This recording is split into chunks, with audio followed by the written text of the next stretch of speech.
wabarakatuh.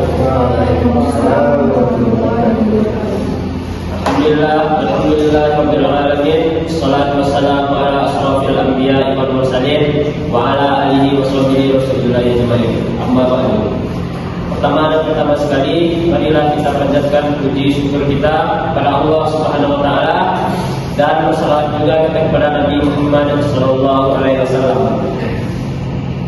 Baiklah, kembali lagi kita di podcast kami pada episode kali ini yang akan membahas tentang rukun iman.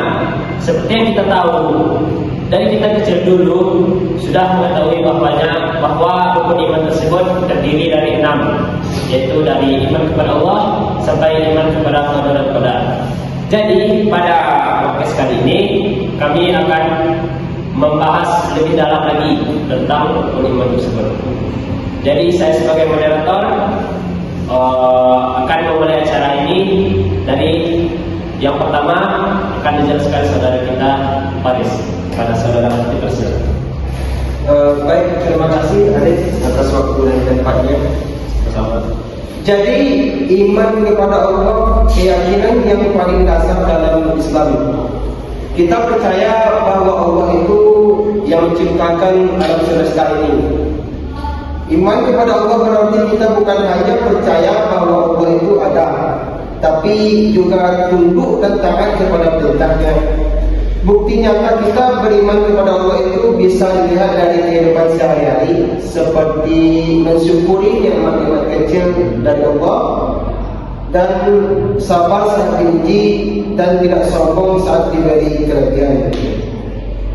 Wah, betul sekali saudara Faris, bahwa kalau kita memang beriman kepada Allah itu kita tahu bahwa mana yang buruk, mana yang baik.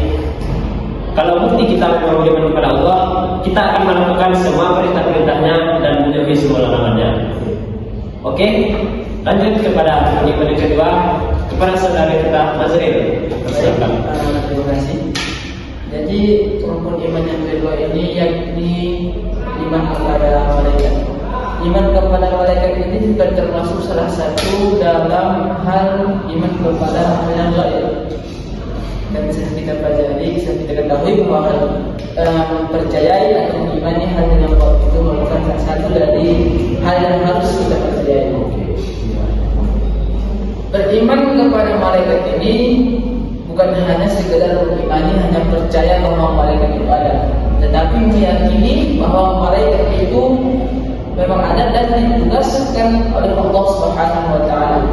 Kita sudah mengetahui bahwa malaikat itu tercatat 10, yakni malaikat Israil, malaikat Jibril sebagai pembawa wahyu kepada Nabi Muhammad dan para nabi-nabi yang lainnya, malaikat Mikail itu sebagai penurunkan rezeki, malaikat Israil hidup sangkakala, malaikat Israil sebagai pencabut nyawa, bukan nakir itu sebagai penanya manusia dalam dia tubuh, dan juga ada yang namanya malaikat Malik dan malaikat Ridwan yang masing-masing menjaga pintu surga dan pintu neraka.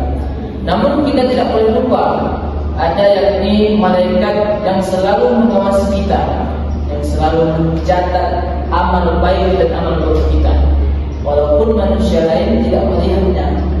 Kita berbuat buruk di suatu tempat yang tidak ada manusia yang dapat melihatnya, maka itu juga salah satu cara kita untuk mengimani para malaikat, yakni dimanapun kita berada bahwa malaikat itu selalu mengawasi kita.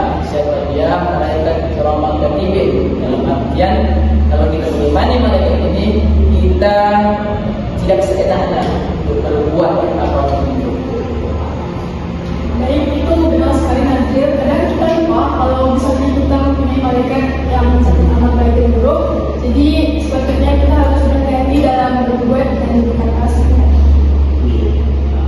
Nah, betul sekali bahwa kita sebagai manusia yang sudah ada malaikat yang mencatat amal kita akan tahu dan sadar bahwa ada orang yang memantau, ada malaikat yang memantau kita. Kita akan lebih berhati-hati dalam berbuat, bahwa mana yang salah, mana yang benar, bahwa karena ada malaikat yang sudah mencatat kita. Baik, lanjut kepada rukun iman yang ketiga, akan disampaikan saudari kita Aulia. Kepada Aulia, persilakan. Ya, terima kasih Adil. Di sini iman kepada Allah berarti kita mempercayai bahwa Allah menurunkan wahyu sebagai petunjuk untuk hidup manusia. Ada 4 kitab yang harus kita percayai: Taurat, Zabur, Injil, dan Al-Quran. Al-Quran di sini menjadi penyempurna dari kitab-kitab sebelumnya. Kalau kita benar-benar beriman kepada Allah, kita harus mengamalkan bukan hanya sekedar memajangnya dira, karena Al-Quran sudah ada pedoman hidup mulai dari akidah, akhlak, dan ibadah. Nah, itu teman-teman, dengar bahwa Al-Quran itu tidak hanya untuk dipajang di rumah kita, di atas lemari, di atas rak. Usahakan kita membaca Al-Quran tersebut, karena berpahala juga kita membaca Al-Quran itu, 1 huruf 1 pahala. Kalau kita bayangkan kita membaca Al-Quran itu 1 halaman 1 hari, sudah banyak pahala yang kita dapatkan dari membaca Al-Quran tersebut. Baiklah, lanjut kepada rukun iman yang keempat akan disampaikan oleh saudari kita Fitri. Ya, terima kasih kepada saudara Adi telah mempersilahkan saya. Jadi iman kepada Rasul ini adalah manusia pilihan Allah untuk menjadi teladan kepada para umatnya. Jadi yang wajib kita ketahui itu hanya 25. Nabi memang lebih dari 25. Tapi Rasul yang wajib yang harus kita ketahui itu hanya 25. Mulai dari Nabi Adam hingga Nabi penutup kita yaitu Nabi Muhammad SAW. Nah, Nabi Muhammad SAW ini adalah keistimewaannya itu sebagai Nabi penutup dari para Nabi dan juga Rasul. Beliau juga menyampaikan pesan-pesan ajaran yang sempurna dan lengkap. Iman kepada Rasul ini yaitu membuktikan bahwa kita percaya akan ajaran mereka dan juga mengamalkan atau meneladani akhlakul kalimat para nabi dan juga rasul. Saya ambil contohnya dari Nabi Muhammad SAW, yaitu bahwa Nabi Muhammad itu sangat jujur dan tidak pernah berbohong. Jadi dari iman kepada Rasul itu kan membuktikan kita bahwa kalau kita benar-benar beriman, berarti kita juga meneladani akhlakul kalimat mereka, menjadi contoh kepada kita untuk kehidupan sehari-hari. Jadi seperti contoh tadi, Nabi Muhammad SAW itu tidak pernah berbohong. Nah, begitu juga kepada kita agar tidak berbohong di kehidupan kita sehari-hari dan selalu berkata jujur. Nah, itu benar banget itu.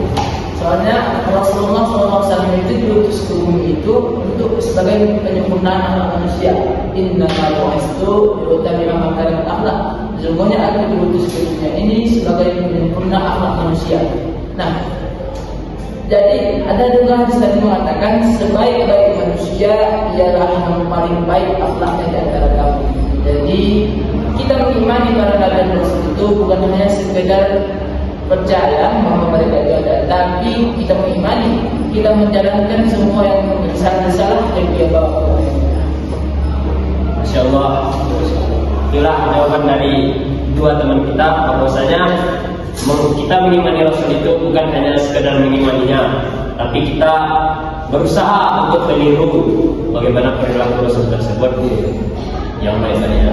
Oke, lanjut yang nomor 5, yaitu kepada saudara kita Karis lagi, dipersilakan. Yang kelima yaitu iman kepada hari akhir. Iman kepada hari akhir ini yaitu percaya bahwa dunia ini akan berakhir. Setelah kehidupan dunia ini itu akan ada lagi kehidupan selanjutnya, yaitu di akhirat. Betul? Ya. Semua pada masyarakat itu, semua manusia yang pernah hidup di dunia ini akan dibangkitkan di pada masyarakat. Mulai manusia, ya, betul. Bahkan dia bersaing juga dibangkitkan dengan